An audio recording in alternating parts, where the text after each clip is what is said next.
Привет, Cover Project. Меня зовут Григорий Орехов, я скульптор и приглашаю вас к себе домой. Мы находимся в Московской области.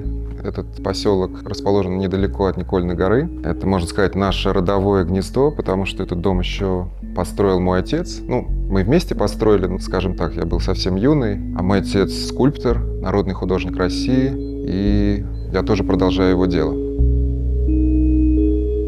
Этот дом имеет очень интересную историю, потому что он подвергался реконструкции 2 раза после того, как был построен. Как мы здесь появились, наверное, самое интересное. Это история 1995 года. Одна знакомая моего отца пригласила нас в гости вот сюда.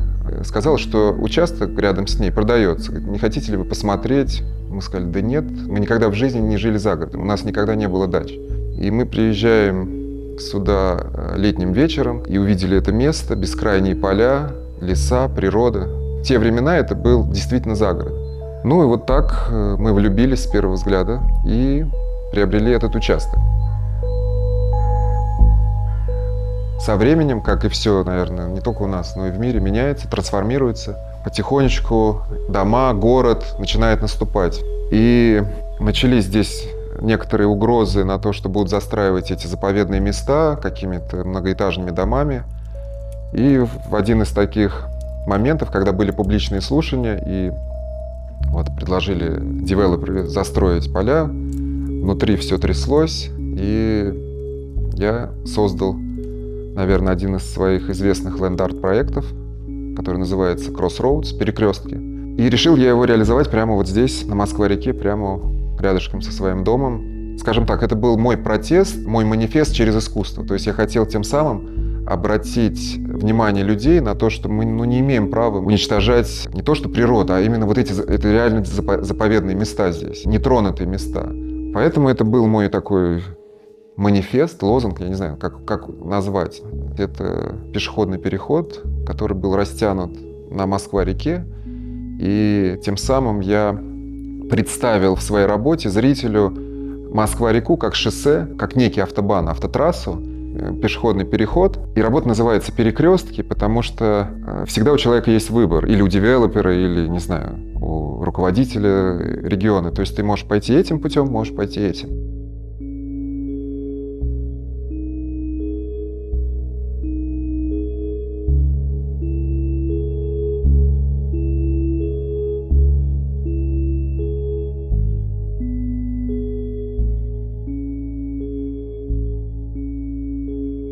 Как я сказал, этот дом 2 раза трансформировался. Первый раз это был, наверное, год 1999, когда я уже немножко что-то понимал, уже разбирался там в архитектуре. И мне захотелось сделать что-то современное, что-то, может быть, лофтовое. И вот я занялся этим процессом.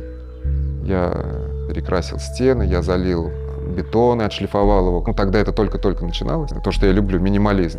И жил достаточно долго в этих интерьерах, если так можно назвать. Наверное, прошло еще примерно 10 лет. И я принял решение, это было очень сложно, сделать такую глобальную, тотальную реконструкцию. Но я не мог понять как, потому что о чем я мечтал всегда, находясь в своем доме, это иметь второй свет. И дом построен из кирпича с железобетонными перекрытиями. То есть задача на тот момент, в 90-е годы, мне казалась нереализуемой. Вообще я хочу сказать зрителям, если вы когда-то соберетесь реконструировать свой дом или какие-то делать подобные работы, попомните мое слово, лучше все сломать под ноль и построить заново, нежели делать реконструкцию. Если это, конечно, не памятник архитектуры, во-первых, вы сэкономите в 3 раза, это первый момент, а во-вторых, вы не будете скованы. Потому что все равно даже в этом доме здесь очень много компромиссов, которые были обусловлены уже фундаментом, были обусловлены какими-то проемами. То есть нет свободы. Это не кусок глины, который ты можешь создать произведение.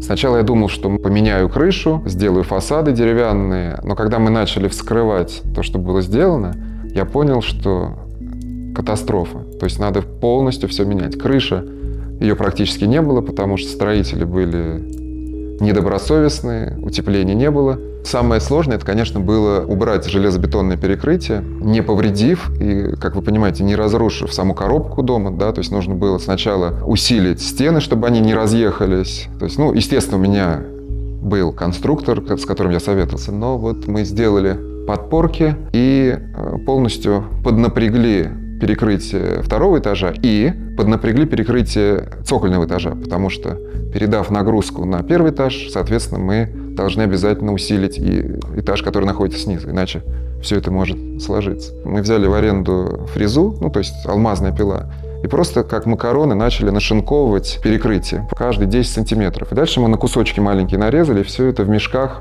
по кубикам отсюда вынесли. Потому что другого решения не было. Техника сюда не заходит, ничего не заходит. Появилось это пространство, и, конечно, я думаю, нет, да, это здесь будет круто, будет, по крайней мере, хоть одно место, где я буду кайфовать. Так оно и есть. Это мое любимое место. Здесь вот за моей спиной кушетка, где я провожу, наверное, большую часть времени, потому что я могу видеть воздух.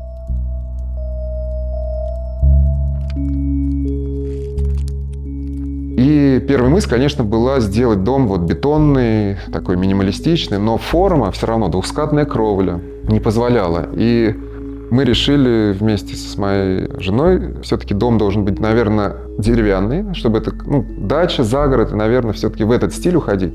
Что я хочу сказать, даже посоветовать, если нас смотрят люди, которые собираются строить дом и думают о том, какой выбрать фасад, то, во-первых, нужно использовать раскладку только вертикальную, потому что в нашем климате, где идет дождь, снег, это самое лучшее позиционирование доски, чтобы она не деформировалась. При горизонтальной раскладке вода, которая стекает, она заходит в щели, и доска начинает деформироваться. Либо у вас должны быть очень большие карнизные свесы, чтобы боковой дождь туда не попадал, либо только вертикально.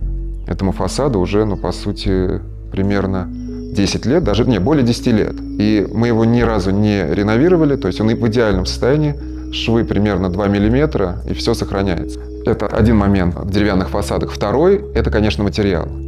И если у вас есть возможность, то нужно использовать красный канадский кедр.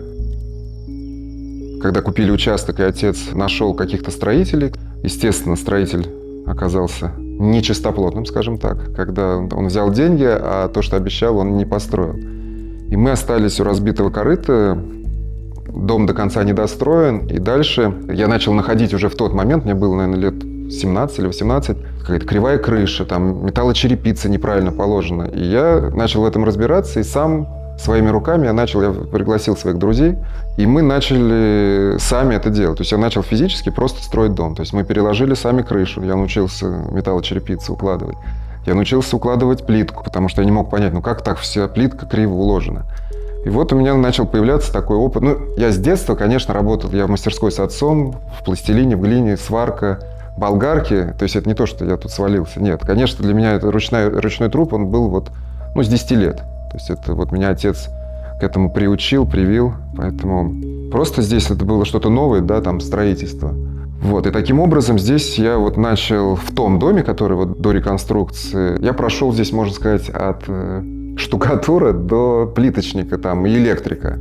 Я пока помню, я всячески советую, рекомендую какие-то вещи. При том, что если разобраться, они очень простые. То есть это не то, что какие-то, знаете, там ученые про... Нет, это просто очень-очень все просто. Перед тем, как уложить камень, его надо керхером помыть заднюю часть, потому что на нем есть пыль. Если будет пыль, он не приклеится. Просто, да вообще проще некуда. Но это результат долгосрочной службы этого материала. Вы можете у меня посмотреть, здесь лежит гранитная плитка. Она нигде не отвалилась, в принципе. 10 лет, такой же мороз, такой же снег, такие же люди убирают снег. Но все окей.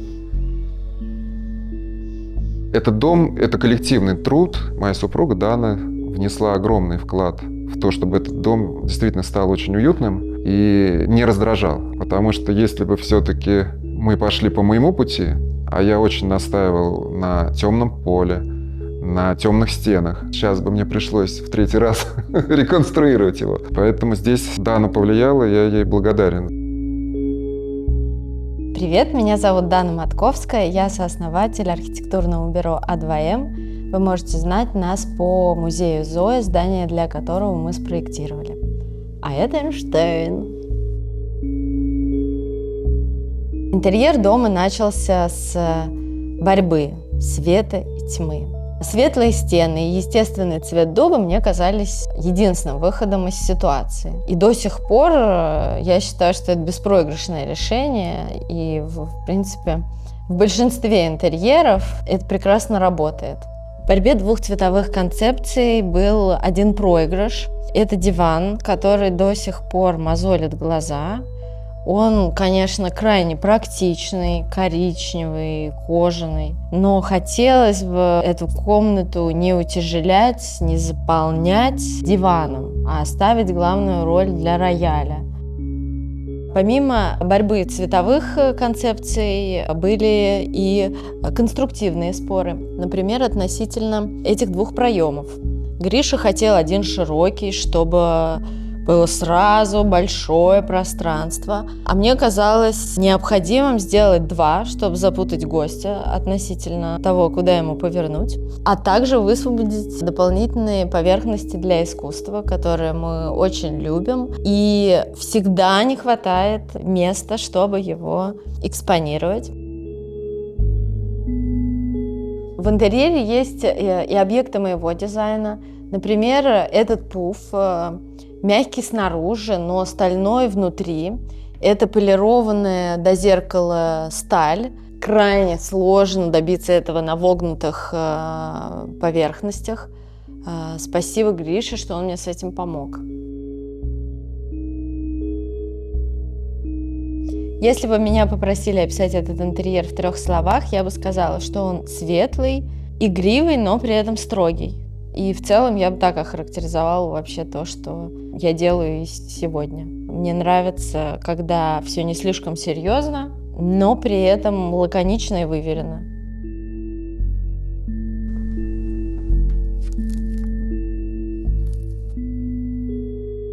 У меня вот, скажем так, у меня есть 2 терапии, которые я использую. Первое – это творческий процесс, то есть когда ты что-то делаешь, лепишь, что ты создаешь, вот все, у тебя мозг прямо вот отключается. Второе – это музыкальный инструмент. Вот если тебе нужно после какого-нибудь тяжелого нервного дня, ну просто вот чтобы расслабиться, идеальный вариант. А лучше еще взять ноты и что-то разучивать. Все, через час у тебя как после спа.